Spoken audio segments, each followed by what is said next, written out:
yang besar, megatrust yang dikabarkan. Segala sesuatu itu ketika terjadi maka terjadilah. Seperti apa dan bagaimana? Berdasarkan ramalan-ramalan yang ada, baik ramalan dari Jayabaya ataupun dari ramalan Uga Wangsit Siliwangi, mengarah kepada hal yang sama, mercusuar dunia. Sejarah terulang, era kembali terjadi.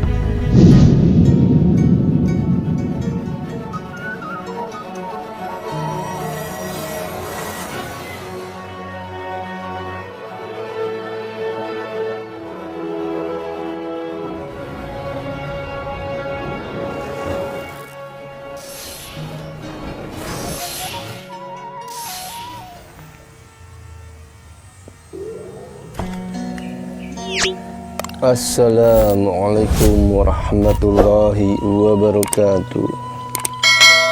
Sampurasun Mugia Rahayu Sagung Dumadi. Salam damai seluruh alam.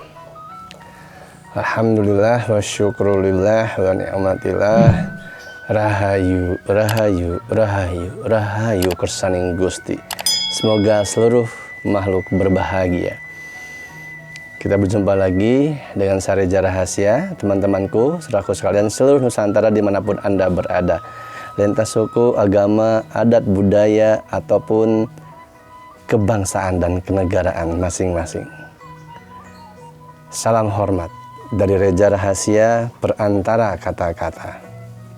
Yang hanya manusia biasa, banyak kesalahan, penuh kekurangan.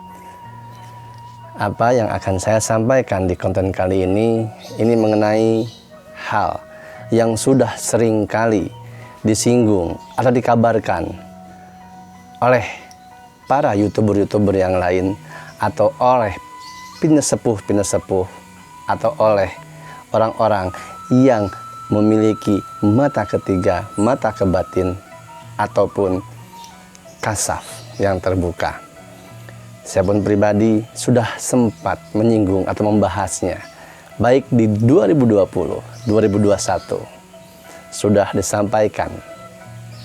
Kali ini saya menyampaikan ulang kembali karena harinya, waktunya, zamannya semakin dekat, saatnya semakin tiba untuk pembakalan diri kita, untuk menemui sejatinya diri kita, agar kita bisa siap menghadapi ramalan bencana dan mercusuar dunia. Seperti apa? Apa yang saya akan sampaikan mengenai kedua hal tersebut? Tentunya ini perlu dikaji dan olah lagi. Jangan ditelan mentah-mentah. Jika berkenan, silahkan menyaksikan.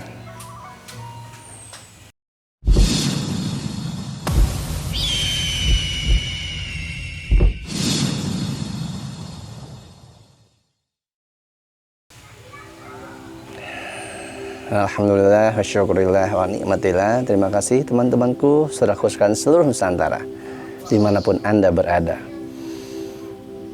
Senang sekali saya bisa menemui teman-temanku, saudaraku sekalian seluruh Nusantara, walaupun hanya di media YouTube saja.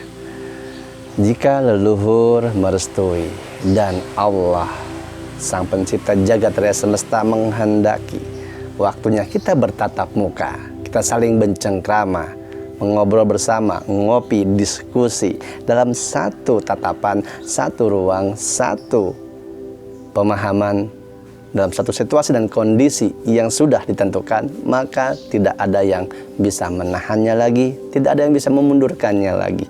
Ketentuan pasti terjadi, dan itu semua akan terjadi pasti. Sebelum itu semua terjadi, bersabar terlebih dahulu, tenang, dan mari masing-masing menggali potensi diri, mengenali rasa yang sejati, agar pertemuan menjadi suatu hal yang tidak hanya pertemuan ragawi saja. Ramalan mengenai bencana, teman-temanku, saudaraku sekalian seluruh Nusantara, kita semua sudah menyaksikannya. Beberapa terjadi, beberapa sedang ditapaki, beberapa akan kita hadapi. Baik itu gempa bumi, longsor, kecelakaan-kecelakaan, baik itu di darat, lautan, Semua itu menandakan sesuatu peralihan, era yang baru, zaman yang benar-benar kita nantikan. Kita ranah yang seperti apa, yang di mana kedamaian, kesejahteraan, semua itu tidak akan terjadi terkecuali ada pemurnian terlebih dahulu. Kehendak alam, siklus alam, hukum alam adalah kehendak Tuhan juga.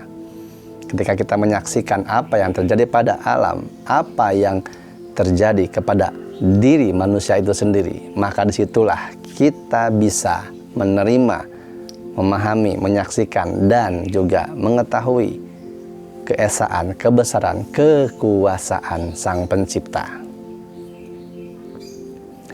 Dari mulai gunung yang erupsi, lalu terjadi gempa bumi, hingga kecelakaan maut, baik itu yang terjadi karena kelalaian manusia itu sendiri ataupun terjadi karena keteledoran atau unsur kesengajaan. Apapun yang terjadi, itu merupakan sebuah ketentuan yang pasti, keharusan yang mutlak, titik absolut yang pasti terjalani. Apa yang harus kita lakukan?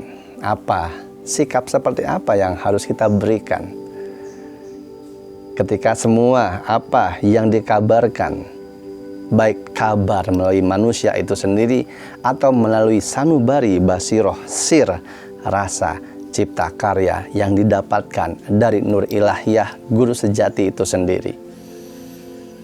Semakin kita merasakan, mengalami apa yang kita dikabarkan akan terjadi, maka itu semakin mengolah menempa pikiran ataupun rasa kita untuk semakin yakin atau semakin mundur, semakin tepat lurus jalannya atau semakin berbelok arah.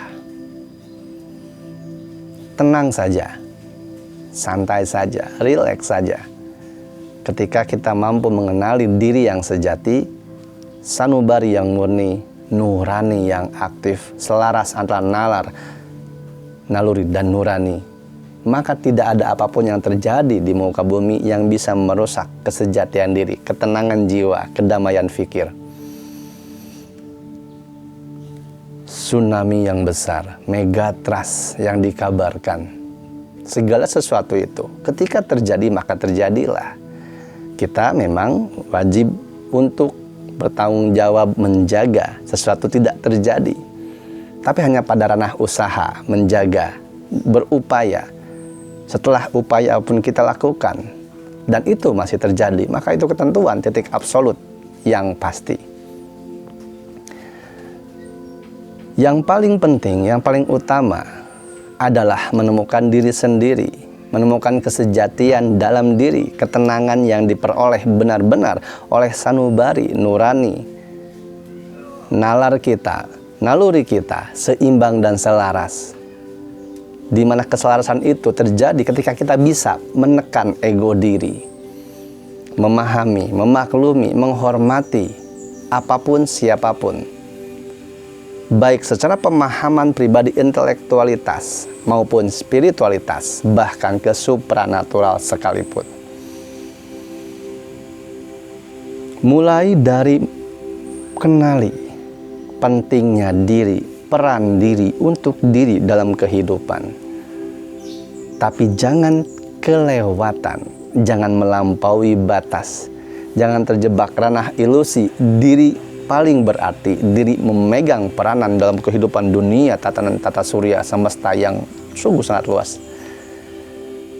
Banyak di antaranya ketika rasa mulai kuat, bisa dibodohi rasa.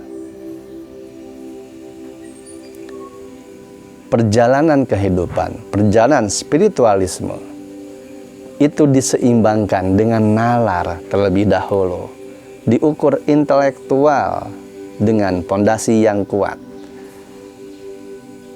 Insting, naluri itu adalah faktor pendukung Tapi jangan terlampau mengikuti insting saja. Karena ketika kita hanya mengikuti insting atau naluri, maka tidak ubahnya apa bedanya kita dengan hewan. Manusia ada nalar, logika, akal, ada naluri, ada nurani. Seimbangkan itu. Agar keselamatan, kedamaian, ketenangan itu bisa kita raih di saat kehidupan yang saat ini. Tidak terbodohi, terdogma, terdoktrin dengan surga, neraka yang imajiner, yang angan-angan, yang obsesi, yang terjemahan dari manusia-manusia yang belum tentu juga dasar dari pengalaman pribadinya. Banyak di antaranya manusia tidak tahu, tapi mereka malu dan tidak jujur pada dirinya sendiri untuk berkata, saya tidak tahu, saya tidak bisa, saya tidak mampu, saya tidak bisa sanggup. Kurang jujurnya kepada diri, merasa diri bisa padahal tidak tahu apa-apa, merasa diri mampu padahal sama sekali tidak berdaya. Itu akan membuat bukan hanya mencelakakan diri, tapi mencelakakan orang-orang di sekitarnya. Hati-hati pengkelabuan rasa, hati-hati penggiringan fikir. Kita harus sadar, harus tahu kapasitas diri kita di mana. Ranah kita baru seperti apa, kualitas kemampuan kita baru di mana. Tenang saja saudaraku sekalian seluruh Nusantara. Setiap manusia, makhluk ciptaan, semua ada pada ranah tugas kapasitasnya masing-masing. Ada pada ranah orang-orang yang menjaga alam, manusia-manusia, makhluk-makhluk yang bagaimana caranya untuk menyeimbangkan dan meminimalisir megatrust terjadi. Minimal, dampak dan efeknya yang diminimalisir ketika kejadiannya sudah tidak bisa lagi terelakkan. Pengrusakan alam dan lain sebagainya. Semua itu adalah suatu siklus kehidupan, keseimbangan pemurnian alam itu sendiri yang harus terjadi. Usaha perlu, upaya harus. Tetapi jangan sampai usaha dan upaya kita itu membuat kita merasa peran diri kita penting kepada dunia. Padahal sesungguhnya kita tidak ikut membangun dalam dunia. Apa yang kita miliki, apa yang kita punya, baik itu keilmuan, pemahaman, apalagi hanya unsur keduniawian, itu merupakan sebuah titipan. Titipan ini harus kita jaga benar-benar. Amanah ini harus kita kelola dan bertanggung jawab di dalamnya dengan bersungguh-sungguh. Dimulai dari amanah pada diri sendiri. Amanah pikiran, amanah perasaan, amanah perbuatan. Itu dulu yang harus kita kelola. Jangan terlampau mengurusi dunia, mengurusi orang lain, sementara diri sendiri tidak terurus. Akal sehat kita pun tidak hadir. Ego diri kita pun selalu diumbar dan dituruti, dikasih makan terus-menerus. Sementara nurani tetap terdiam dan tertutupi lapisan-lapisan sifat-sifat keangkara murkaan. Bencana yang terjadi, bumi, alam sedang menyelaraskan, sedang menyeimbangkan diri. Itu sabda alam sebenarnya. Ketika alam sudah menyelaraskan diri, menyeimbangkan dirinya, maka alam yang kecil, jagat kecil, bumi alit ini dalam diri manusia itu pun harus diseimbangkan. Kembali larilah ke dalam diri. Satu-satunya jalan keluar adalah jalan ke dalam. Terlampau silau, terlampau kagum dengan apa yang di luar dari diri kita, itu menutupi kesejatian dalam diri kita. Mercusuar dunia, itu yang selalu digadang-gadang akan terjadi dan harus kita hadapi. Seperti apa dan bagaimana? Berdasarkan ramalan-ramalan yang ada, baik ramalan dari Jayabaya ataupun dari ramalan Uga Wangsit Siliwangi, mengarah kepada hal yang sama, mercusuar dunia. Apa mercusuar dunia itu sebenarnya? Apakah hanya tatanan bangsa dan negara yang maju gemah lipah loh jinawi? Ataukah ada inti yang terdalam yang tersirat di dalamnya adalah untuk mercusuar diri pribadi terlebih dahulu? Mercusuar dunia tidak akan terjadi ketika diri masing-masingnya tidak menjadi mercusuar terlebih dahulu. Minimal untuk dirinya, keluarganya, lingkungan sekitarnya. Jangan merasa segala sesuatu adalah tanggung jawab kita secara skup yang sangat besar, sangat luas. Yang terkecil saja dulu, yang terdekat saja dulu, yang paling intim saja dulu terhadap diri kita. Sejarah terulang, era kembali terjadi. Para leluhur kita dengan keadiluhungan, ilmu, ajaran, adab dan sopan santunnya pernah melewati hal yang serupa, namun dengan konteks yang berbeda. Kini terulang kembali, di mana ajaran agama, kepercayaan, keyakinan dibentrokan lagi. Maka apa yang harus dilakukan? Belajarlah dari sejarah terlebih dahulu. Kita bangsa yang besar, dengan wilayah yang sungguh sangat luar biasa, harusnya menciptakan pribadi-pribadi yang tegar, bukan malah terpengaruh oleh doktrin dan dogma yang mengecilkan sejarah bangsa kita sendiri. Kepastian atau tangtu bangsa kita adalah bangsa besar, pusat dunia terdahulu. Jangan hanya jadi angan-angan semata. Jangan hanya jadi obsesi nafsu penggiring opini saja. Kita harus lihat, kita harus tahu, harus kelola dan miliki. Kenapa dulu bisa jadi mercusuar dunia? Manusianya terlebih dahulu, sumber daya manusianya, pemikirannya, pemahamannya, perasaannya, perbuatannya terlebih dahulu yang menjadikan mercusuar dunia. Ibaratnya sebuah mobil sport, mobil balap. Sudah dirancang mobilnya, mesinnya, sangat cepat. Tapi ketika pengendaranya, supirnya, tidak mampu mengendalikan, membawa, mengendarai secara benar maksimal pada fungsi yang sebenarnya kendaraan tersebut, maka tidak akan terjadi apapun. Kendaraan super cepat akan berakhir dengan tabrakan, akan berakhir dengan kecelakaan. Yang terpenting adalah manusianya. Sumber daya manusia itu yang utama. Maka mari kita masing-masing atau bersama-sama menempa diri kita, luangkan waktu untuk kita menyendiri, memahami keadaan alam diri sendiri, perbuatan salah dari pemikiran yang terdahulu. Lalu keluarlah menjadi pribadi yang baru, yang meninggalkan segala sesuatunya keburukan dalam diri, keterlaluannya bertindak, kelebihannya terlewatinya, bersenang-senang atau bermain-main dalam kehidupan pemahaman diri, sehingga berakibat kepada orang lain yang menerima dan tidak mampu salah paham akhirnya. Semua yang terjadi adalah unsur untuk kita kembali kepada kesejatian diri. Jangan sesekali merupakan sejarah. Dari sejarah kita bisa belajar adab, sopan santun, ilmu, strategi, kemandirian, kedewasaan, ketenangan. Jangan mengulangi hal yang sama kesalahannya.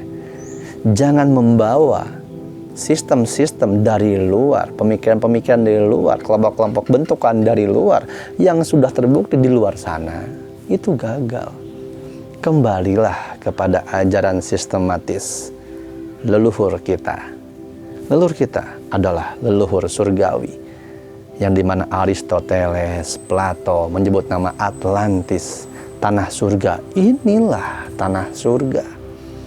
Tanah surga yang kini menjadi sarang fitnah. Leluhurnya ditekan, generasinya dihabiskan. Tidak ada rasa penghormatan, tidak ada rasa kepemilikan, bahkan pengetahuan pun dimusnahkan. Dari bangsa kita adalah bangsa besar menjadi bangsa kerdil. Karena pemahaman-pemahaman luar yang terlihat terkesan lebih wah, lebih hebat. Bencana yang terbesar bukanlah bencana yang terjadi kepada alam, tanah, laut, udara, api dari gunung-gunung yang keluar, megatrust yang terjadi. Bencana yang paling besar adalah ketika kita tidak bisa mengembalakan, mengendalikan pikiran kita. Kita dibodohi oleh rasa kita dan tingginya ego manusia.